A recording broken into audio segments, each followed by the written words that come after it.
अगे काय आणलं हे गावाकडून? हे आणलं आयुर्वेदिक वस्तू. काय आयुर्वेदिक बाबा आता हिला सापडलं?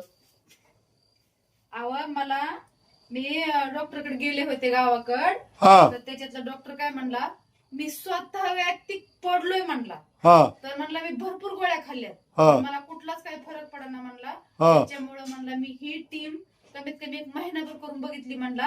हा. त्याला म्हणला तुम्ही काय करायचं, असं हा. पोट मोडायचं, असं टांगायचं म्हणला, हा आणि ह्याचा ऑटोमॅटिक पाला असा गळतो. हा. आणि मग ते गळाला की त्याचं बारीक आपण असं बुकणी करायची ती प्यायची म्हणला. हा. आता मी रात्री बांधून आणले त्याच्यामुळे हे माझं काही वाळलं नाही, पण मी ह्याला असं सुकविणार आहे. हा आणि हे बुकणी पे म्हणला, आणि तूप खा, आणि रोज 4-4 बदाम भिजवून खा म्हणला. हा. तुमचं दुखणं पळूनच जाईल. हा. हा, स्वतः डॉक्टरने मला हे सांगितलंय. काय म्हणला? औषध गोळ्याच्या नादी लागू नका म्हणला. हा म्हणजे जे ब्लड चेक करतो ना त्यानं हा. सांगितले. म्हणून मग मी आता हे गावाकडून मग गावाकडून शेवग्याचा पाला आणला? शीत नव्हता होय पाला?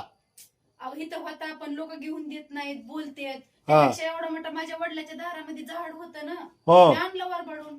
हो. आणि काही तूप बी आणले. 700 रुपये किलो तूप भेटले. हा. किलोभर तूप आहे.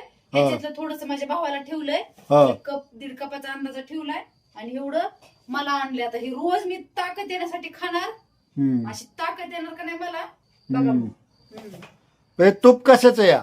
म्हशीचं प्युअर. कशाचं आहे म्हणजे? तेच तर म्हणलं, म्हशीचं तूप चांगलं असतंय. म्हशीचं. लय वास येतो बारी त्याचा.